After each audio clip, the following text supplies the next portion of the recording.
Jerome, pag-usapan natin ito na maayos. Ayoko magkaroon tayo ng samahan ng loob. So ano gusto mo sa akin, ha? Just accept the fact you betrayed me? Forget everything you guys have done.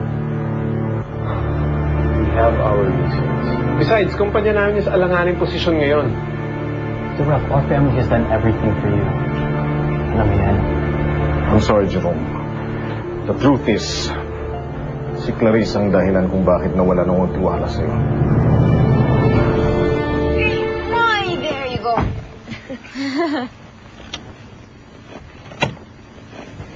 Mabigat po ba ako, Auntie? Hindi naman. Tama lang. Siguro po ang sarap niyo maging mommy. Thank you. Siguro ang sarap mong maging baby. Sana po kung nandito lang po yung baby niyo, meron na po akong kalaro. Dear God, sana po magkaroon na ng baby si Auntie Clarissa. Alam mo, sigurado ako na hindi lang si God ang nakikinig sa'yo ngayon. Kasi yung lalaki mo. And I'm sure pinapanood ka na.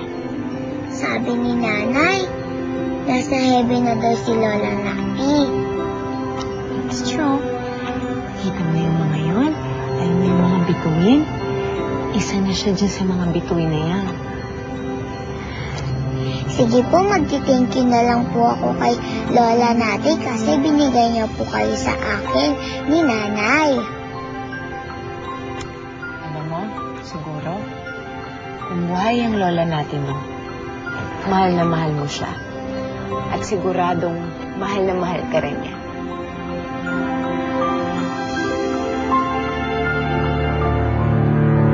You guys are supposed to speak with me, not my wife. Sorry, Jerome. I can't forget what you guys have done. Ngayon, hindi ko alam kung babalik pa ang samahan natin. From now on, tapos na ang relationship. Gardamonte, recto, friendship. It's over.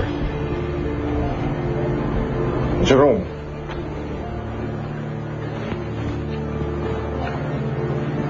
Don't worry about it, Ralph. Ang isipin natin yung paano natin mapapaahon ng continental foods. Ay, nako, inantok. Alam mo ba, sa pag-i-spoil ng bata, wala talaga tayong pinagkaiba. Hindi ko naman nalaman na ganyan kang kahilig sa bata, Clarissa. Well, nasanay na siguro ako, Mama. Kasi yun na lang ang paraan ko para kahit paano maramdaman ko pa yung wala akong anak. Nawala ka ng anak? Tagal na yun, about 5 years ago. Wala kaming pera nun eh. So nagpalaboy-laboy kami. Nawala siya.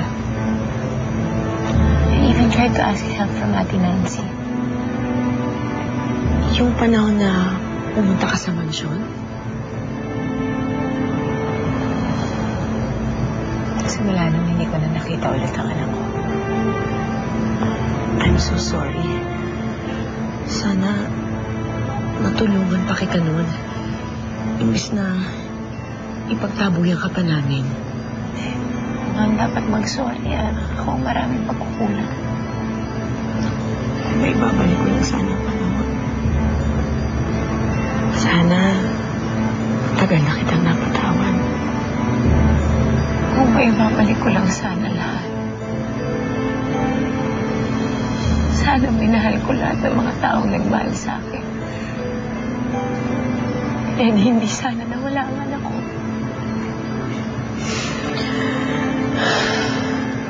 Clarissa, don't worry. Alam ko yung nararamdaman mo. Dahil ilang beses na rin akong nawala.